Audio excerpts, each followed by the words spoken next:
Losartan, irbesartan, and hydrochlorothiazide were once among the most prescribed blood pressure medications in America, until they were recalled for containing NDMA and NDEA, industrial-grade carcinogens also found in rocket fuel and degreasers. What patients thought was keeping them alive may have been silently harming them for years.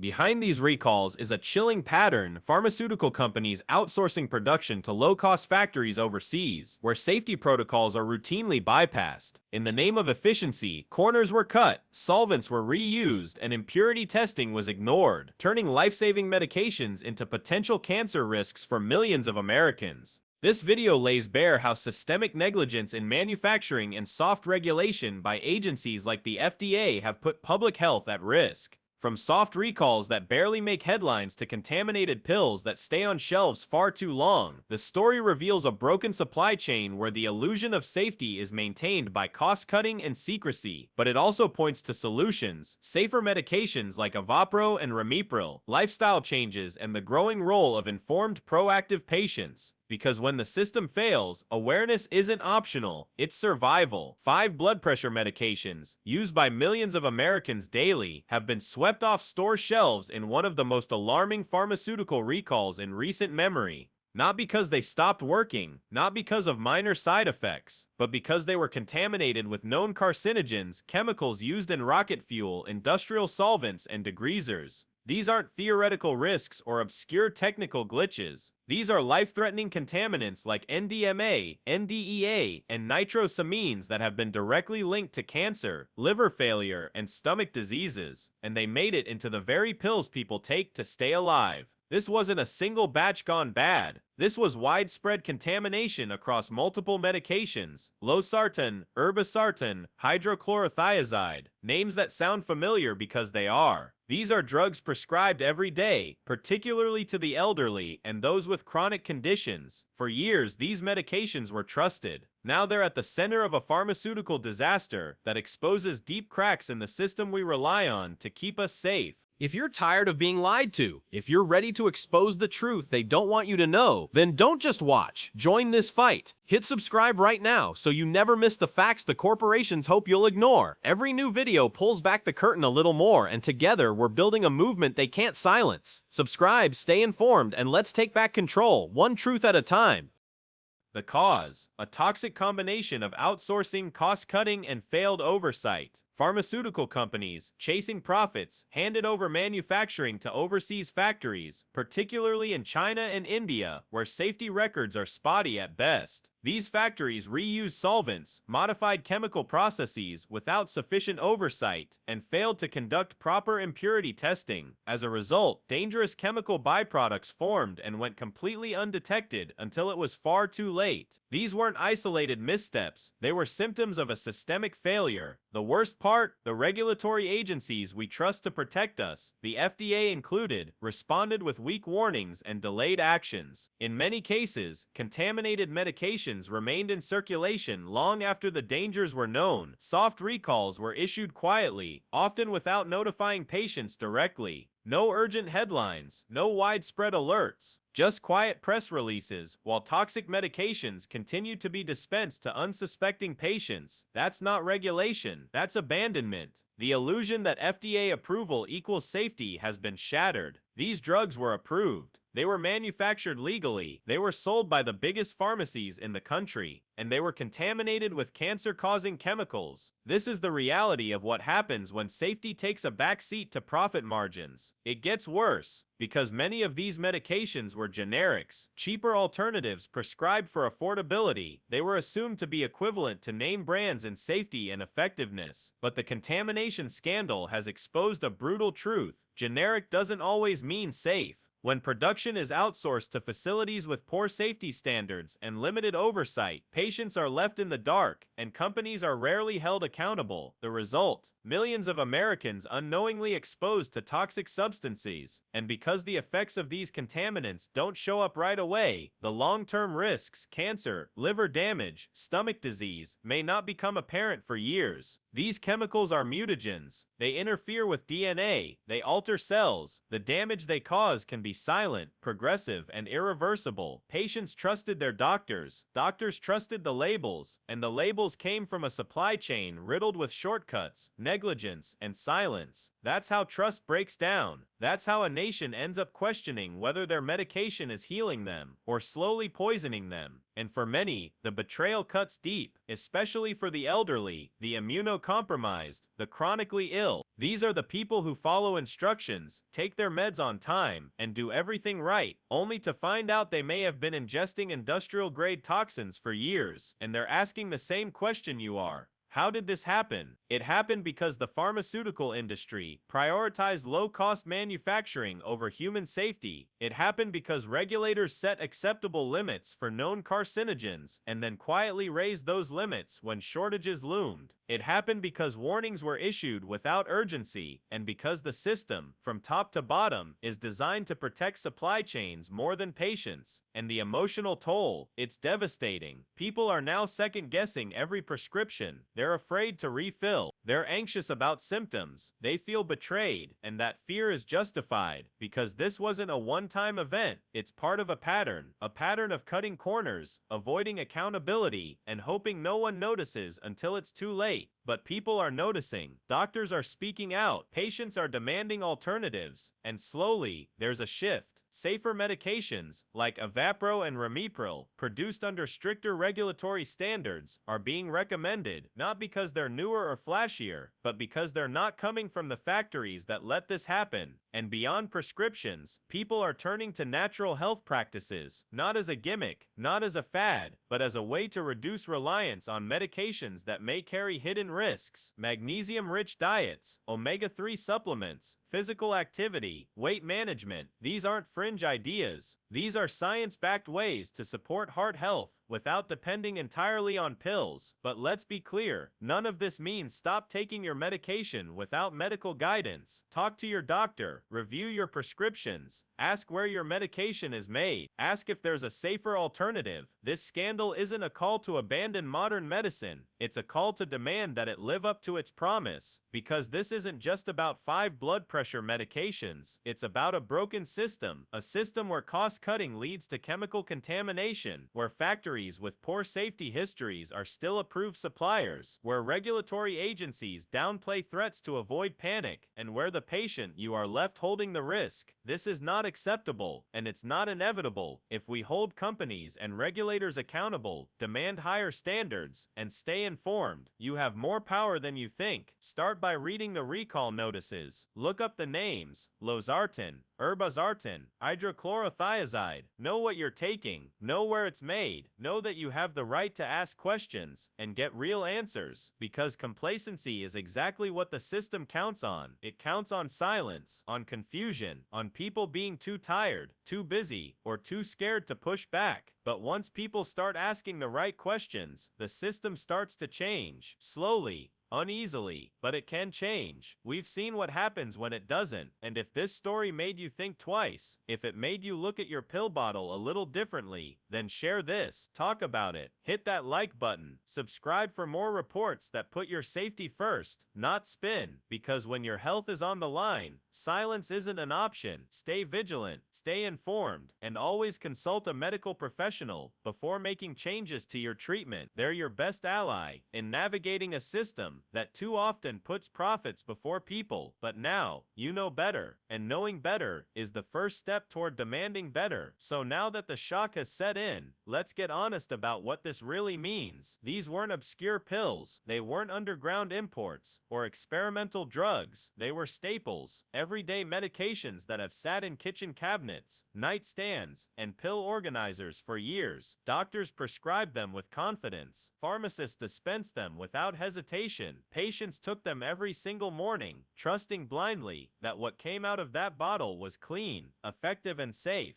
But that trust, it's been shattered. Let's talk about NDMA. This isn't just a trace impurity or a technical violation. This is a probable human carcinogen, according to multiple health authorities, a chemical that's been studied in lab animals and linked directly to cancer, and it found its way into blood pressure medications, drugs that are supposed to extend your life, not put you at greater risk of dying from something else entirely. And the pharmaceutical companies, they didn't discover this contamination through some proactive testing or internal audit. The truth came out because independent labs raised the alarm. Think about that. The very companies responsible for producing life-saving drugs weren't the first to realize something was wrong. Outsiders had to catch it, and only then, after public pressure began to build, did the recalls start to trickle out. Trickle is the right word too. These weren't fast, sweeping actions. They were staggered, quiet, and piecemeal, often leaving patients confused about which lots were affected, which products were safe,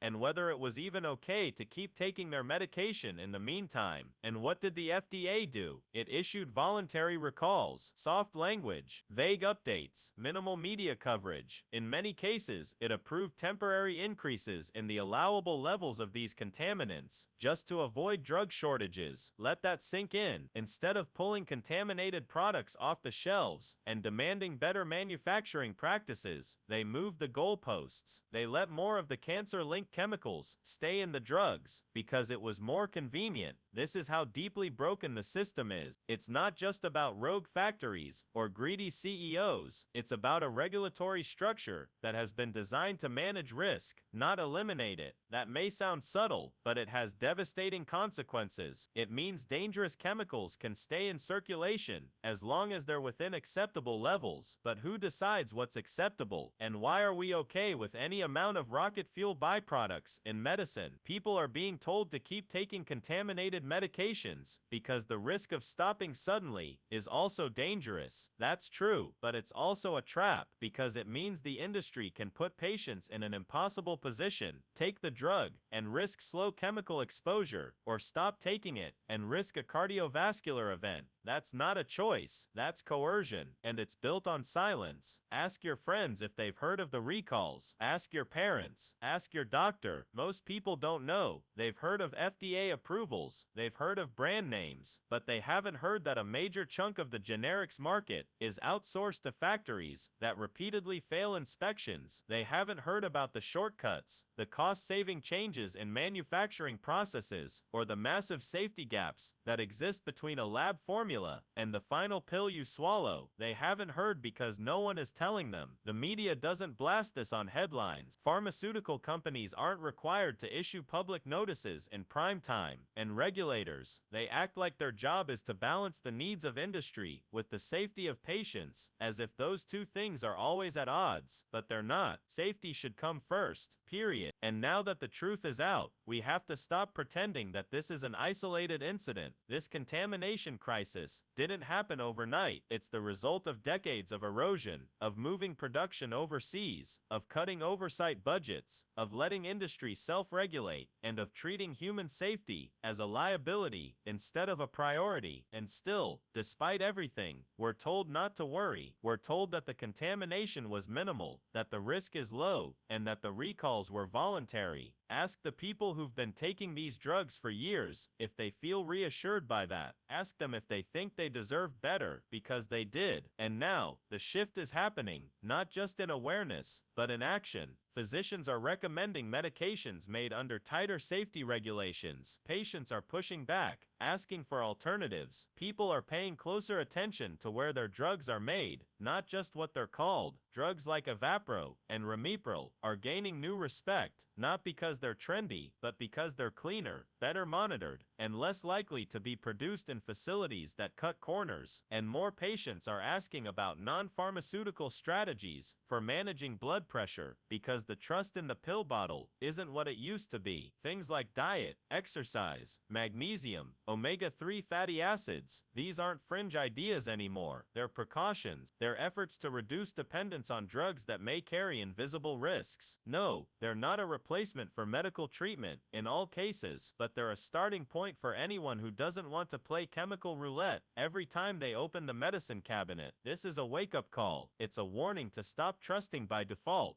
to stop assuming that every prescription is automatically safe, just because it passed through the right regulatory hoops, because now we know those hoops are too wide, the safety nets are too loose, and the consequences, they're being felt by real people every single day. So what can you do? Start with your medication, look up where it's made, check recall notices, talk to your doctor, ask hard questions. Are there safer alternatives? Are you on one of the recalled drugs? Are there lifestyle changes that could reduce your dosage or eliminate the need for it entirely? You have every right to ask, and every reason to do so. This isn't about panic, it's about power. The power to make informed choices, the power to stop being a passive consumer, the power to demand better, because your health is not a negotiation, and when you take that power back, something changes. You stop accepting the bare minimum, you stop trusting blindly, and the people who make these decisions, the corporations, the regulators, the manufacturers, start to feel the pressure. That's what they're afraid of. They're afraid of informed consumers. They're afraid of scrutiny. They're afraid of a public that doesn't just ask what they're taking, but how it was made, where it was tested, and who's accountable. And remember, never stop a medication without consulting a healthcare professional. They're your best ally in navigating these risks, in finding safer alternatives, and in tailoring a plan that puts your health first. Now that the curtain's been pulled back, we need to talk about what happens next, because this isn't over, not by a long shot. The blood pressure drug recalls we're seeing now, losartan, irbesartan, hydrochlorothiazide, and others, are just the ones that have made headlines. But how many more medications are walking that same dangerous tightrope? How many others are quietly skating by, their manufacturing shortcuts and contamination risks going unnoticed, undetected, until the next recall drops? If it happened here, it can happen elsewhere. And the worst part, you won't know until long after the damage is done, because the problem isn't just the contamination. The real issue is delay, the gap between when a problem starts and when the public finally hears about it. Do you know how many months some of these contaminated lots were on the market before a single word was said? How many patients took those pills every single day without knowing they were ingesting a carcinogenic impurity? People didn't get sick because they were careless. They got sick because the system failed to protect them. They followed instructions, they trusted the process, and they were betrayed. This is what makes it so enraging. This isn't a story about people doing something wrong. It's about people doing everything right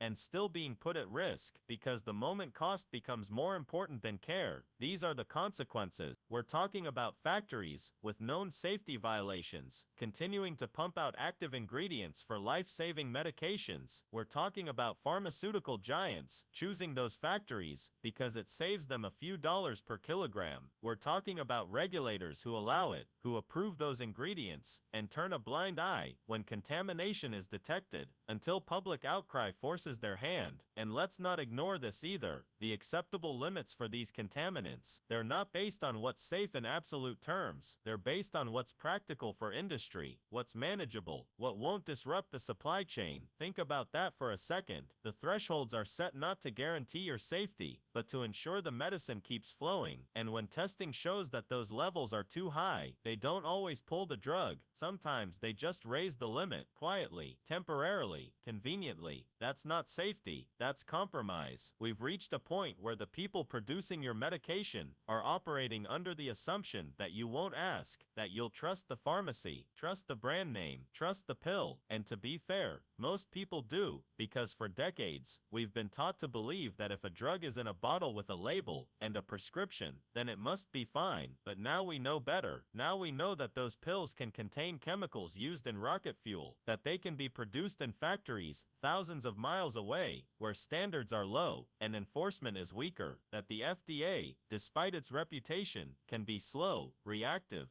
and reluctant to act when action is inconvenient. And now that we know, we can't unknow. So where does that leave you? What do you do when the system built to protect you fails? You take responsibility for what you can control. Start asking questions. When your doctor prescribes a medication, ask what company manufactures it. Ask where it's made. Ask if there are alternatives, brand name or otherwise, produced under more rigorous standards. Your doctor might not have all the answers on the spot, but those questions matter. They send a message. When you pick up a prescription, talk to the pharmacist. Ask if the medication has been subject to a recall in the past. They're required to know. Most people never ask, So when you do, it matters. It adds pressure, and pressure creates change. And beyond prescriptions, take your health seriously in every other way. If you have high blood pressure, don't rely only on medication to manage it. Support your body in other ways. Diet, exercise, omega-3s, potassium, magnesium, lower your salt intake. Move more, sleep better. These changes aren't flashy, and they won't be marketed to you the way pills are, but they work, and they don't come with carcinogenic impurities baked into their production. You are not powerless. You are not trapped. You are not at the mercy of a broken pharmaceutical supply chain, but you do have to be awake. And let's not forget what's at stake here. We're talking about chronic illness, high blood pressure, heart disease, diabetes, conditions that millions of Americans live with every day. These are the people who most depend on medication to survive. If their trust in that medication collapses, what happens next? What happens when they stop taking their pills, not out of rebellion, but out of fear? That's the ripple effect we're dealing with. These scandals don't just damage trust in one brand or one drug.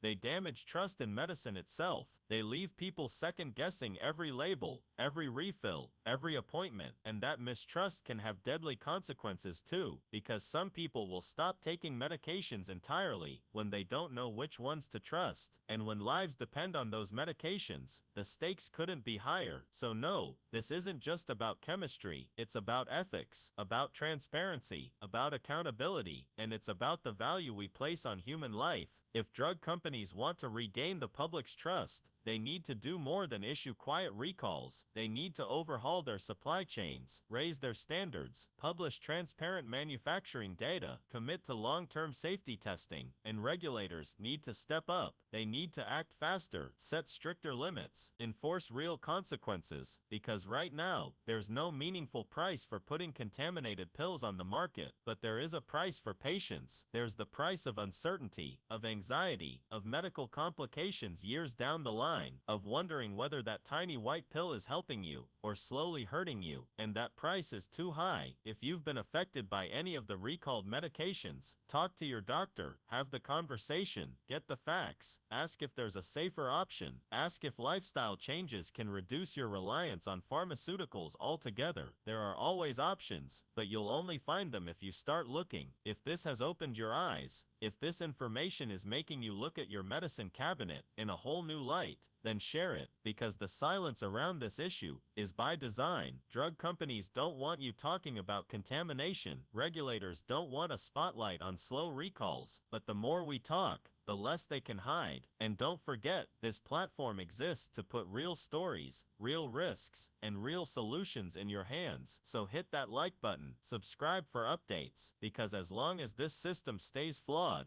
we'll be here breaking it down, fact by fact, scandal by scandal. Always consult your physician before stopping or changing any medication. They're your partner in navigating this mess, and together, you can make safer, smarter choices. You don't have to live in fear, but you do have to stay aware. And now that you're armed with the truth, don't let it go. Demand better, ask more, and never forget, you're not just a patient, you're a person, and your life is worth more than a bottom line.